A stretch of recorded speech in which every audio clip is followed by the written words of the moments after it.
Good afternoon, I'm Isabella Norrison and you are watching Quays News. A recent report was conducted into if security services took the right precautions when the Manchester Arena bombing occurred.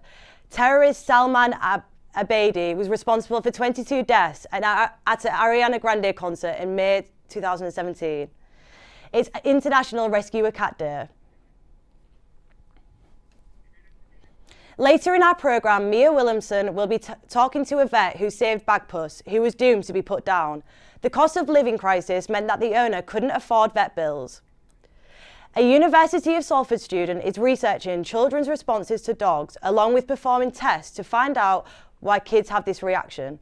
Anna Bant spoke to Patrick Colleen earlier about the research. Well, if you think about the concept of teasing dogs, do children actually get enjoyment when a dog shows aggression at them? So based on like a sort of shock.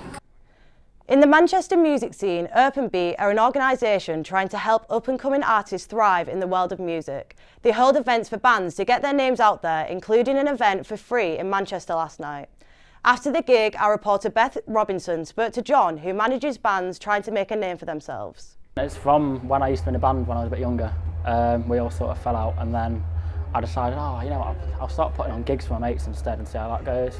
And then it's just sort of one thing led to another. I got a bit more serious at some point. I can't really call it serious as such, but at some point it became a thing where it's now my life. Thousands of free books have been placed on seats across Manchester's tram system today for World Book Day. The giveaway aims to promote a love of reading among children and their families, with 3 libraries in Manchester also joining in. This week, Manchester City have announced plans to increase the capacity of their home ground, the Etihad Stadium, to over 60,000 seats, making it the 4th largest Premiership stadium, overtaking Arsenal's Emirates. On the red side of the city, it was another win for Manchester United over West Ham last night in the FA Cup, as they progressed to the quarter-finals where they will play Fulham at Old Trafford.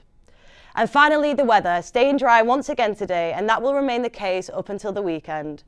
That's all from me and the team for now. Tune into our main programme at 3:30, where we will have the reactions to the Manchester Arena Inquiry Report. See you then.